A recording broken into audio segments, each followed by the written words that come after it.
First, let me say welcome back, everyone. To anybody who's listening, I doubt there is anyone. But if there is, thank you so much for listening. Let's get right to it. Chapter 4, To Hogwarts. They hugged each parent, all four long and hard. They'd gotten close, and the kids couldn't help but love their new extended family. Hermione shed a tear, and Rollie quivered a little, but stood stoically. The two kids got on the train and waved one last time, their parents leaving so they didn't have to come back out as the train left. Hermione and Rollie picked the last compartment, hoping people came there last. "All right, Rollie. Shall I try to conceal and seal the compartment so you can try your glamour spells? It'll be our first more difficult spells, so maybe we should try something simple." Rollie nodded. "How about Lumos? That way we can see it's okay on the train and won't be detected." Both nodded, and on the third nod, like a count, spoke the word Lumos and tapped their wands sharply down. Their wands lit brightly, and they waited a few minutes and no one showed up, so they jumped up in celebration, smiling wildly. Rollie went ahead before anyone showed up and saw him and did a strong glamour that only had to be cast once and wouldn't come off until he spoke the counter glamour. His scar faded into one small freckle at the top of where the bolt just was, and his hair flattened to soft waves. It stopped being crazy and spontaneous. He had grown it out over the rest of the summer, so he could put it in a longer ponytail, and he looked rather dashing with his green eyes and clear, tan skin. Hermione thought so anyway. "How's it look?" he asked. "Perfect," a light blush coming up on her face, and that made him smile. "Thanks, Hermione. Anything you want to change? Not that I don't think you look beautiful as you are." "Maybe shorten my teeth until my head grows, and like you, tame my hair into softer curls," she asked tentatively. "Would you like me to?" he asked, and she disagreed. She hadn't studied these things as hard. They had deliberately tried to learn different things to complement their education, like how Rollie learned occlumency and she learned legilimency. Once they were relatively good at those, they switched. They heard a knock on their compartment after a bit of time had passed, and others started boarding the train. A stocky first-year boy with short dark hair and a distressed look was at the door. He wondered why he couldn't get it open. "Venite incantatum," Hermione whispered, and Rollie pulled open the door. "Hello, chap. Would you like to join us?" He was jovial to all new people he met. The boy nodded, but quickly remembered he came here to see if they had seen his toad Trevor. "I'd really like to join you. I haven't really found a place to sit, but I came to see if you've seen my pet toad. I can't seem to find him pretty much as soon as I got on the train." He looked around the compartment rather worried. How could his pet have gotten in here if he couldn't even do it? "I'm Rollie Vita, and this is Hermione Granger. I know a spell that could probably bring him to us from wherever he may have hidden." The boy nodded, and his eyes were pleading, before he remembered to introduce himself as well. "I'm Neville Longbottom. That would be wonderful if you could please try the spell." Putting his hand out to shake theirs, Rollie just nodded and lifted his wand. "Accio Trevor." He put his full intent into the incantation, and they all waited. It only took a few seconds before a croak could be heard, and a toad flew into the compartment. Rollie caught the pitiful thing and handed it over to Neville. "Here you go, Neville.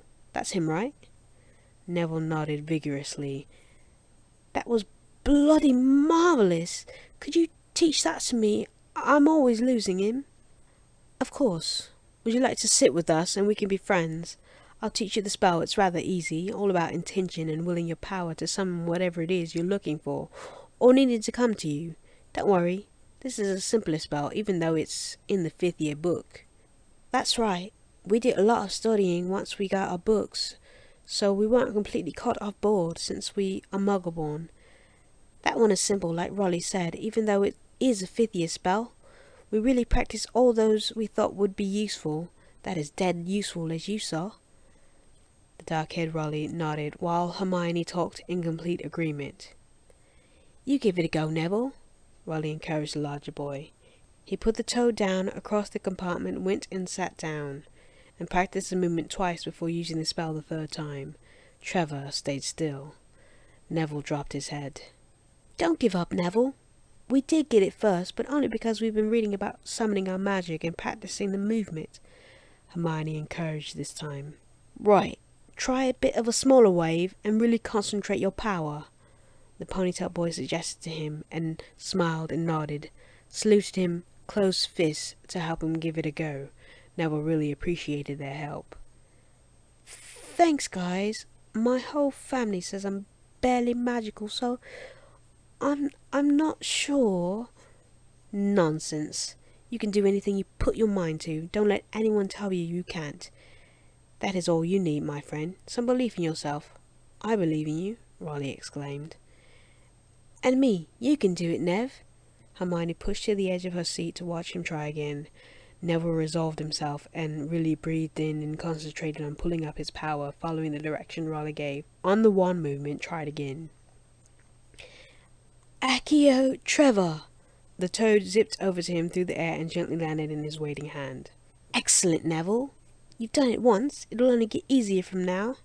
Hermione burst with pride in being able to help the boy. They'd all done magic now, before the train even shoved off. Next to the compartment came a red-headed boy with dirt on his nose. Excuse me, do you mind? Everywhere else is full. Rollie spoke up first. Not at all. Come on in. I'm Rollie Vita. Let me introduce Hermione Granger, and that's Neville Longbottom, he completed very gracefully and politely. Hey, I'm Ron Weasley. You're all first years too? He introduced himself and sat down next to Neville. They all nodded and started to learn more about each other. Since Hermione and Rollie grew up so close, she wasn't even worried about losing his friendship to these boys, and she knew one of his secrets he didn't tell hardly anyone else. So she knew she was special to him, plus their lineage called for their strong bond, and he always showed extra concern for girls, she assumed because he had 2 mums. Ron told them all about how he had 6 siblings and all those before him were amazing at what they did, and he didn't know how good he'd even be. Bill was a curse breaker now, and Charlie was a dragon tamer. Percy had amazing grades and was prefect this year. The twins were genius inventors, and he was just Ron. But Rollie told him not to worry. If he worked hard, as they all intended to do, he'd find what his niche would be, and he'd fill it spectacularly. He just had to be the best him. That was what Ron needed to hear. Neville told them how his family tried to get him to show magic and were pretty surprised he'd got a letter. They thought he was a squib, but already he was feeling better about maybe proving himself here at Hogwarts, and he was glad he'd had some friends already. He was excited to study and learn with these 2 who helped him with his first real spell. Hermione explained how he and Rollie were Muggle-born, and they were taken to the alley together and became fast best friends and studied their books so as not to look like idiots among the purebloods and the kids who knew the magical world ever since birth. Ron told them not to worry. The kids on their side didn't study much ahead, so they'd probably be well ahead just with what they'd done this summer. And he asked if they'd help him get a little ahead. He taught them what he knew about Quidditch, even though they had read about it. He told them the professional teams and who was on them. The others listened aptly, giving their new friend plenty of time to talk about what seemed to be very important and interesting to him. Rollie thought the game sounded very fun, and flying sounded like it would be awesome. Neville and Hermione were a bit apprehensive about that bit, but Rollie gave them a look, and they knew already they would have to overcome any fears. Rollie then spoke about how he would miss his 2 mums, and about being a track star, sort of, in the Muggle world, but he'd keep up his running here and encourage the others to take it up as well. That moment, the trolley lady came up with snacks and asked if anyone would like anything. Rollie got a bit of all the treats. He'd never seen any, as they never stopped for candy from the wizard's world while in the alley. The gang continued to chat. Ron introduced everyone to the pet rat he had handed down from Percy, who got an owl for making prefect. His name was Scabbers. Rollie introduced Hedwig, his beautiful owl, and Neville showed his now glass-contained toad, Trevor. 2 minutes later, a pointy-nosed, blonde, pretentious boy came into their compartment and looked around. He had 2 goons beside him, looking confused. Hello there, Draco. Great to see you again. Rollie stood and went over to him, and Hermione followed. Yes, wonderful to see you, Draco. How's it been? Who are your friends? My apologies. Let me introduce everyone. Draco Malfoy, this is Neville Longbottom, and Ron Weasley. And you know Hermione? Draco nodded to each as they were announced, as was the custom. Ron smirked and choked a little at the boy's name. Think my name's funny, do you? No need to ask yours. Red hair and a hand-me-down robe. It was obvious the moment I came in here. You're Weasley. Before anything could escalate, Rollie put his hands up. I know, that wasn't called for. He was just choking, I'm sure. Join us if you have the time. Some manners, wonderful, Rollie. This is Crabbe and Goyle. I mean, Vincent Crabbe and Gregory Goyle, my mates I've known from birth. Our families are very close. Cool, nice to meet you guys. Where are you all sitting? There's a compartment closest to the middle of the train with some other first years I grew up around and know. We were with them. I wanted to find and say hi to you and Hermione. Rollie informed Draco over the summer that he used to be Harry Potter, but was adopted. Draco swore not to tell anyone and even kept it from his father. We must be going. It was nice sort of meeting you all. He pointed his nose up and he started to leave. Oh, Draco, before you go, would you like any treats? We were pretty full up and have plenty left. Draco shrugged and the three boys grabbed a handful each and departed with thanks, Crabbe and Goyle with large smiles. I can't believe you made friends with him. No doubt he'll be a Slytherin. The lot of them. Ron burst out as soon as he was sure they were gone. Why not? It was a bit of a misunderstanding between you two, which you started, and I read in Hogwarts a history about the quote-unquote rivalry and house separation. Pretty much everyone against Slytherin. Why? Sounds very much like bullying, and I won't sit by and watch that while I can stop it. Draco's a good friend. I met him in Diagon Alley over a month ago. Hermione and I have been writing him since. I'm giving him a chance like I gave everyone, and if he does something that makes him lose that chance, then we'll talk. Keep your mind open, Ron. You'll meet people and learn things you never have thought possible just by doing that. Neville spoke up. I totally agree with Harry. Why make enemies? We're about to be introduced to a magical world. For you and me, Ron, we finally get access. For these two, it's a whole new world. Wars get started by hate and cultivating differences. And when there are wars, people get hurt. Why not gain as many friends as possible? We can change our generation from the last and those before. I don't know if Hermione and you know about the last 2 wars, but many awful things happened. Our year is much smaller because of the last war. Harry Potter saved us from even more destruction and disaster. Yeah, everyone thought he'd be in this year with us, but no one's seen him since he was a baby. Maybe we'll find out at the sorting. Ron piped up, staying quiet about the war. He'd lost some uncles, though he didn't really know too much about it. Hermione decided to speak to that. Maybe he's gone, or maybe he doesn't want all the fame and praise. I mean, he was just a baby. He won't remember having done something. He'd be just Harry. Rollie nodded and looked around. He's done what was needed, so why are you looking for him? Just to praise him, or to get something from him? I guess just to see him, Neville said. The person behind the legend, really, like, I'd want to meet any hero. Rollie nodded. He thought to himself that yes, he guessed they would see. They moved back to the topic of running. Clears the mind and gives you time to think things through. Really, it's a calming sport. Also, me and Hermione read that physical workouts help with magical stamina too. Ron and Neville had not heard that, and so agreed to give it a try. They could feel the train start to slow down. Hermione jumped up and left the compartment, muttering about using the bathroom and then changing into robes. Oh man, how time has flown. We better change quickly before we get to a complete stop. They all threw on their robes, and Rollie used a straightening spell he learned to make sure everything was in line and perfect. Ron and Neville looked on in awe. Wow, Rollie, you sure know how to be a pureblood, the bigger boy said off cuff. Me and Hermione read about the wizarding customs and etiquette, so we take it pretty seriously. We don't want to stand out. We want to be just part of the group, really, except when it comes to grades. We have a contest about who will be best. Bit of a healthy competition will push us further than we think we can go, yeah? You guys in?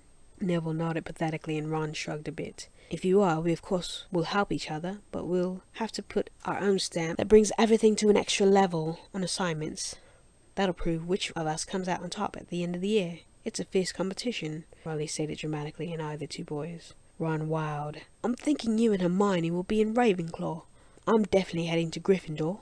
We'll still be friends though, because of what you said, right? About not caring about houses? Rollie gave a firm nod. That is right, sir. We'll be friends as long as that's how we treat each other.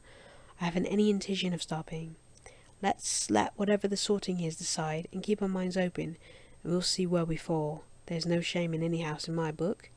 We can't let the history of the houses dictate who is there now. Hermione came back hearing that last bit of what Rollie said and was still enamored. The train stopped and they could hear the prefects telling the first years to get off first, so they all hustled out. Rollie and Hermione's clothes were perfect. Neville tapped the ponytail boy. "Rollie, could you do my robes as well, with that spell you use, and teach me later?" Ron nodded too. "Sure, no problem." Right before they stepped off the train, he quickly spelled their robe into perfect clean fit straight lace. Hermione looked on and nodded approvingly, smiling. They smiled back and got off the train. They could hear a giant man yelling for the first years and followed the crowd. Ron exclaimed loudly upon seeing Hagrid, the groundskeeper. Rollie looked surprised, but easily concealed it, and Hermione and Neville shivered a little in the night air. "No more than 4 to a boat," Hagrid yelled to the first years as they approached the lake. Ron, Neville, Hermione, and Rollie got into one boat. Draco and his goons and a sharp black boy they had yet to meet got in another. The boats filled quickly as they made their way to the castle.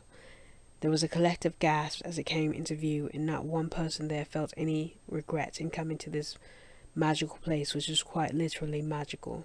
The first years disembarked as each of their rowboats hit the shore embankment at the base of the castle and were met at the doors by Professor McGonagall. Seeing her made them relax some of their tight nerves. "Welcome to Hogwarts. In a moment you'll begin your sorting into one of the 4 houses. They are Hufflepuff, Ravenclaw, Gryffindor, and Slytherin.